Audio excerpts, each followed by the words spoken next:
नमस्कार, आप देख रहे हैं होनहार बिहार।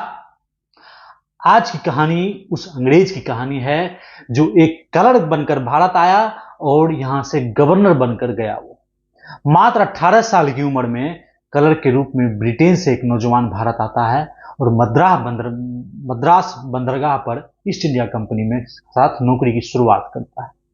फिर अपने कौशल से सेना में दाखिल हो गया। 2 बार बंगाल प्रांत का गवर्नर बना। फ्रांस से लड़ा, मुगलों से लड़ा, कई राजाओं से लड़ा और सबको काबू में कर कर अंग्रेज शासन में सबसे बड़े पद पर पहुंच गया और इसका नाम था रॉबर्ट क्लाइव। 29 सितंबर 1725 को रॉबर्ट क्लाइव का जन्म हुआ था। शिक्षा पूरी करने के बाद सन 1743 में उसने ब्रिटिश ईस्ट इंडिया कंपनी में क्लर्क की नौकरी शुरू की थी और उसे मद्रास बंदरगाह पर तैनात किया गया। 4 साल बाद ही उसे सशस्त्र सेनाओं में कमीशन मिल गया और वह सैन्य अफसर बन गया, सेना का अफसर बन गया। धीरे धीरे उनकी नेतृत्व क्षमता इतनी निखर कर सामने आने लगी। ब्रिटिश सरकार उस पर भरोसा करने लगा। शुरू में उसने फ्रांसीसी सैनिकों के साथ लड़ाई की और उन्हें परास्त भी किया। महज कुछ सालों में ही लगातार जीत हासिल करते हुए क्लाइव का उत्साह इतना बढ़ चुका था कि उसने साल 1757 में 50,000 सैनिकों वाली सेना के सामने सिर्फ 3200 सैनिकों के साथ युद्ध में शामिल हो गया। इस लड़ाई को प्लासी के युद्ध के नाम से भी जानते हैं। यह उसके जीवन में बड़ा मोड़ साबित हुआ क्योंकि ब्रिटेन में बंगाल पर अपना आधिपत्य इसी युद्ध के बाद जमाया था। देखते ही देखते वह ब्रिटिश हुकूमत का करीबी होता गया। भारत में अंग्रेजी सत्ता को मजबूती देने में रॉबर्ट क्लाइव का नाम हमेशा आगे रहा। प्लासी युद्ध के बाद बंगाल में असली हुकूमत अंग्रेजों के हाथ में थी और मीर जाफर एक कठपुतली नवाब था। अनेक युद्ध को जीतने के बाद जब क्लाइव के सामने ईस्ट इंडिया कंपनी के अंदर से भ्रष्टाचार, अराजकता को खत्म करने की चुनौती थी तो वह काफी हद तक कामयाबी हो गया। उसे क्लाइव ऑफ इंडिया के नाम से भी जाना जाता था।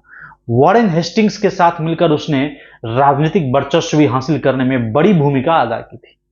एक सैन्य अफसर के रूप में करियर शुरू करने वाला क्लाइव मेजर जनरल के रूप में British Bharat commander in chief के पद पर तक पहुंच गया था। इस दौरान क्लाइव ने करीब 1.5 दर्जन युद्धों में हिस्सा लिया, नेतृत्व किया। उनके सैन्य और राजनीतिक कौशल को देखते हुए ब्रिटिश हुकूमत ने उसे बंगाल का गवर्नर घोषित कर दिया था। एक बार रॉबर्ट के किसी सीनियर ने पूछा कि भारत से कितना माल लूटकर ब्रिटिश सरकार का खजाना भरा।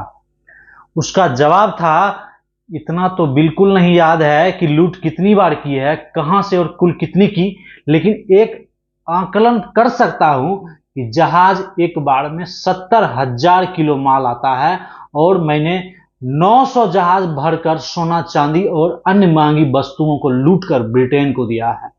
इससे यह भी अंदाजा लगाया जा सकता है कि भारत को सोने की चिड़िया क्यों कहा जाता था। इतिहास पढ़ने पर पता चलता है अंग्रेज प्रत्यक्ष लूट कम ही करते थे। वे छोटे मोटे राजाओं, नवाबों में फूट डालते थे, जिसे सपोर्ट करते थे उससे लाखों रुपये ले लेते थे। यह सिलसिला अनवरत चलता रहा और हर राजा ने, नवाब ने गरीबों को लूटा, अपने हित के लिए ब्रिटिश खजाने को भरते गए। इसके पीछे सिर्फ और सिर्फ किसी भी तरह अपना प्रभुत्व बचाने की कोशिश मात्र होती थी। फूट डालो, राज करो, शासन करो का जो सिद्धांत था वो रॉबर्ट क्लाइव ने ही दिया था और उसका अनुसरण भारत आने वाले हर अंग्रेज अफसर ने किया था। साल 1767 में क्लाइव ने भारत छोड़ा तो फिर वापस नहीं लौटा। इंग्लैंड में उस पर भ्रष्टाचार का मुकदमा चला। हालांकि वह बरी हो गया लेकिन तब तक अंदर ही अंदर वह टूट चुका था। क्लाइव की मौत आज भी रहस्य बनी हुई है। कहीं खुदकुशी की जानकारी मिलती है तो कहीं स्वाभाविक मौत की। हालांकि खुदकुशी की ओर तो ज्यादातर ध्यान जाता है। कम उम्र में इतनी उपलब्धि हासिल करने के बावजूद मुकदमे की वजह से वह अंदर ही अंदर टूट चुका था। अंततः महज 49 साल की उम्र में दुनिया को रॉबर्ट क्लाइव ने अपनी अलविदा कह दिया था। आपको यह हमारा रॉबर्ट क्लाइव पर वीडियो कैसा लगा? अच्छा लगा तो लाइक कीजिएगा, कमेंट कीजिएगा। हमारे होनहार बिहार चैनल को सब्सक्राइब करना नहीं भूलिएगा। बहुत बहुत